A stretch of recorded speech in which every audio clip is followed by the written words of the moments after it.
Thumbelina. Long, long ago, there lived a kind-hearted king and a queen. His kingdom was filled with all treasures, but the king and the queen had no child. Once, the queen visited an old fairy who was kind and had blessed many people. The old fairy gave her a seed and asked her to plant it in her garden. One morning, the queen was visiting her garden. She saw the seed grow into a plant with a beautiful flower. Inside the flower, she found a little girl. She was just the size of the thumb. "I will call you Thumbelina," cried the queen in delight. "You have filled my life with joy and love," whispered the queen with pleasure. The king and the queen were very grateful to the old fairy. They invited the old fairy to bless the cute little girl. The queen made a tiny bed of walnut shell for Thumbelina. It had a mattress of flowers. Thumbelina floated on a rose-petal boat all day and sang sweet songs. Thumbelina sat on mushroom and used to play with insects, butterflies, and snails in a garden. Unfortunately, one day, Thumbelina's sweet voice attracted an old frog. She thought that Thumbelina would make a perfect wife for his handsome son. That night, the old frog carried the sleeping Thumbelina away. When she woke up, she was surprised to find herself on a leaf. When Thumbelina came to know that she was to marry the ugly frog, she started crying.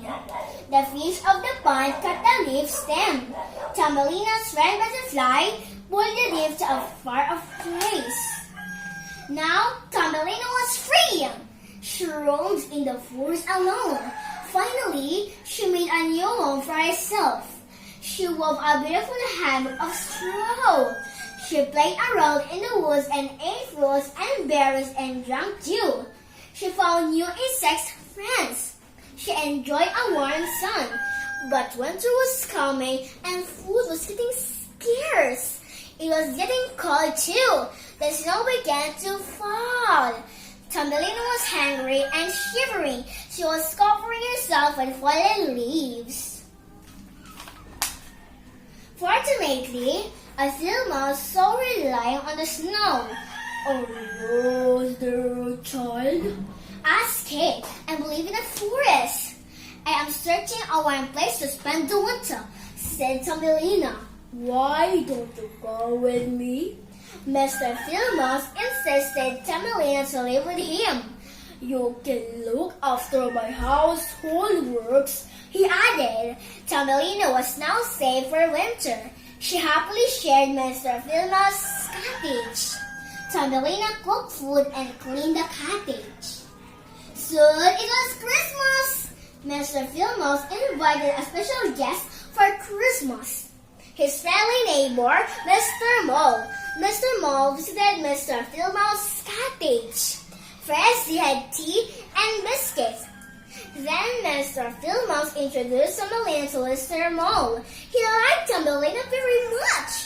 Mr. Mole wished to make Thumbelina his bride, but did not want to marry him because she did not like the sun. She did not like to stay forever underground. But as Thumbelina had no place to go, she agreed. Mr. Mole, Thumbelina, and Mr. Mouse to visit his tunnel. Mr. Mole's home was a long way down. On the way, Thumbelina found a wounded swallow in a tunnel. Mr. Mole asked Thumbelina not to worry about the nearly dead bird, but Thumbelina left the swallow in her hands. She took good care of the swallow. She fed the swallow all winter long. When the weather became warmer, the swallow decided to fly away, promising to return after summer. Thumbelina also wanted to leave that place.